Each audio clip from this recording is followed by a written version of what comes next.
He died for just 1 hour, uncovering the enigmatic four beings of light. Welcome, everyone. Salutations. I am Hudson, a connoisseur of recounting the inexplicable escapades of those who have stared death in the face, catching a glimpse of the enigmatic beyond. Should the allure of these chronicles captivate your senses, may I entice you to subscribe and kindly engage the notification bell for forthcoming installments. Today's narrative emanates from the literary work entitled Phenomenal, penned by the illustrious Michael Black. For those enticed to delve deeper into the intricacies of his tale, the coordinates to acquire his opus are within your discerning grasp. So clutch onto a vessel of your preferred coffee or tea as we embark on an expedition into the depths of a profound encounter. It has been a shade under 6 years since the watershed juncture of my existence, a cardiac episode that transpired on the eve of December 27, 2017. Engrossed in a mission to deliver a consignment of beef to a culinary establishment in Alberta, Canada, I offloaded my cargo around 5 p.m. and steered my vacated trailer away from the precinct. Yet, as I ventured beyond the city limits, an eerie disquiet began to insinuate itself. A sensation of lightheadedness descended upon me, accompanied by an accelerated and intensified respiration.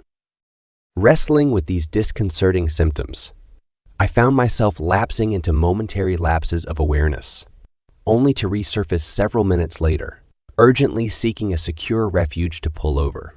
The scant shoulder alongside the ditch proved to be an inhospitable sanctuary. The already intricate situation was exacerbated by the frigid winter conditions, with the mercury plummeting to a bone-chilling -28 degrees Fahrenheit. Undaunted, I persevered, navigating the treacherous expanse of the snowy and icy highway.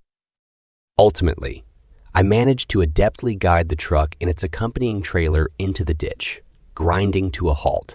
Stepping out onto the frozen terrain, I stumbled towards the periphery of the highway, succumbing to a blackout and succumbing to an otherworldly, out-of-body experience.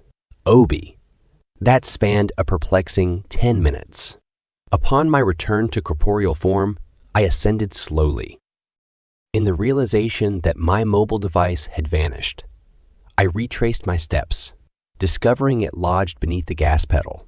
In this crucial moment, a benevolent young lady who had halted to render assistance stood by the truck. Still tethered to the 911 operator, I surrendered my phone to her, employing gestures and tactile communication to convey my recent heart attack, given my inability to articulate it verbally. Back within the confines of the truck, I lapsed into unconsciousness, slumping over the wheel. Upon reawakening, I encountered sensations of prodding against my chest, escalating as I attempted to fend it off. Frustration propelled me upright, and I retaliated against a figure beneath me. As the consequences unfolded, I succumbed once more to oblivion, only to be rescued by an RCAMP officer moments before a collision with the ground.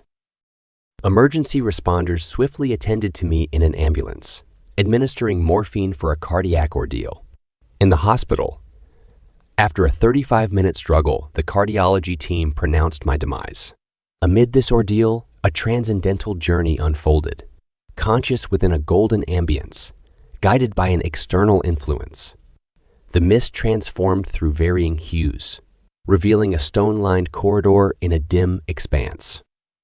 In this enigmatic realm, heightened awareness transcended conventional senses, creating a paradoxical dance of propulsion and motion without discernible feet.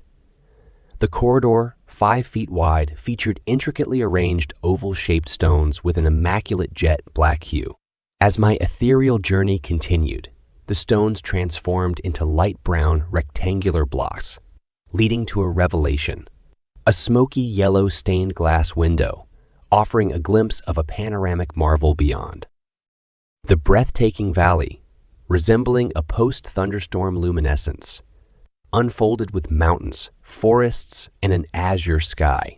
Fueled by inspiration, I transmuted the revealing window into an impenetrable barrier of solid stone. Continuing my mysterious sojourn, the floor sloped downward, leading to a luminous grand hallway where four enigmatic beings engaged in telepathic communion, devoid of genitalia, with four elongated fingers, and resembling humans. Their heads bore closer semblance to the human form. Inching closer, the vast corridor on my left, bathed in the luminosity of the portal, captivated my attention. Driven by intrigue, I resolved to explore its depths, only to confront an unsettling wave of fear emanating from a legion of entities, veiled in the obscurity that lay ahead. Gradually, these shadowy entities materialized before my eyes. Humanoid forms, pallid and seemingly devoid of the lifeblood, hair, or any vestiges of clothing. A myriad of these spectral figures contorted their limbs and heads in and out of the abyssal darkness, casting an eerie tableau that sent shivers down the spine. A sudden pause seized me, immobilized by the surreal spectacle of these peculiar entities in the shadowy corridor. Their erratic movements suggested either an attempt to reach out towards me or a desperate escape from the engulfing darkness. It was as if these ethereal figures were trapped within a dense, inky, and viscous substance, filling the space from floor to ceiling and wall to wall, a bottomless abyss unveiled.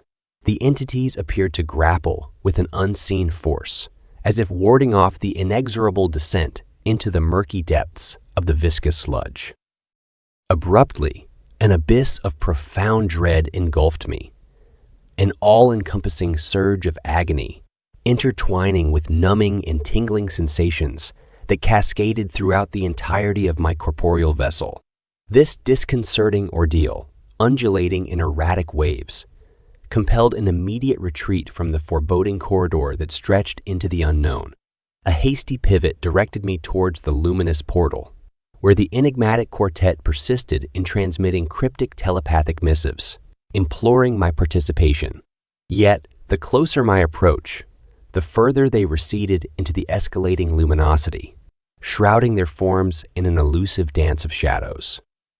Confounded and vexed, a masculine voice resonated from the illuminated threshold, vehemently urging me to pivot and retrace my steps. At the boundary materialized a towering ebony entity, towering at an imposing 8 feet in stature, bereft of any semblance of attire. With a head and visage elongated and narrow, sinewy arms, a robust torso, colossal hands, 3 elongated fingers, and 3-toed feet adorned with claw, like appendages. This entity exhibited a form characterized by a dark, non-reflective exterior. Its skin, smooth and textured, akin to serpent hide, laid bare every nuance of its musculature and skeletal framework. A semblance to the extraterrestrial beings known as reptilians materialized, featuring human-like traits such as luminescent green and black eyes, a flat nasal structure, and a thin-lipped mouth.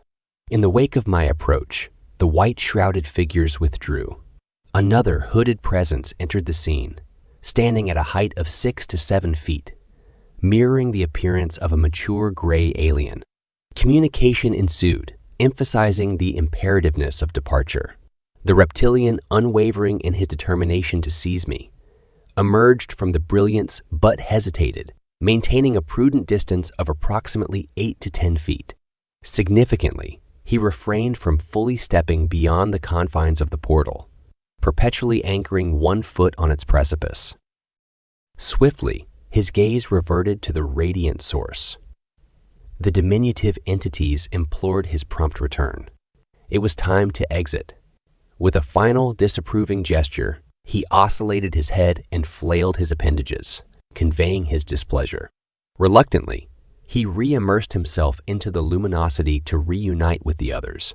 Skepticism insinuated itself into my psyche. An unsettling intuition whispered of deception. The once brilliant white radiance mutated into an intensity where only the enigmatic dark entities persisted in visibility. A palpable sense of treachery loomed, prompting my resolute decision to abstain from venturing deeper into the deceitful light. The portal, sealing itself shut, compelled my retreat into the shadowy recesses of the pitch black corridor. Abruptly, my existence underwent a cessation, akin to the abrupt extinguishing of a light switch. Then, in a metaphysical flicker, awareness surged back, and clarity reestablished itself. An ethereal force enveloped me, akin to an earthly magnet, inducing a state of motionlessness and paralysis within my corporeal vessel. Gradually, yet with swiftness, I found myself drawn backward, retracing the same ethereal path through the fog and hues, but in reverse, from an abyss of pure black to gradients of light gray and white. Eventually, I found myself gently reintegrated into my physical form within the hospital, marking my return to the realm of the living. Upon awakening, an empty chamber met my gaze, with a toe tag adorning my right foot, a macabre signal of my transient sojourn in the realm of the deceased. Moments later, a physician, the leader of the cardiac assemblage, entered with a visage reflecting a juxtaposition of astonishment and exuberance. Urgently, he summoned the cardiac brigade to ensure my stabilization. Subsequently, I found myself relocated to another chamber where stents were deftly inserted to alleviate the occlusions in my arteries. Once stabilized, I made an evasive call to my wife, withholding the revelation of the cardiac episode to shield her from undue anxiety. In the aftermath, I unraveled the revelation that emergency medical technicians estimated a full cessation of my cardiac function for a staggering 20 minutes prior to their intervention. The indefatigable cardiology team, persevering for a grueling 35 minutes before pronouncing my temporal demise, relegated my form to the moribund tableau. Over ensuing days, revelations unfolded through the conduits of nurses and physicians. I had languished in a state of clinical death for an hour or perhaps more. Gratitude for your vigilant viewership.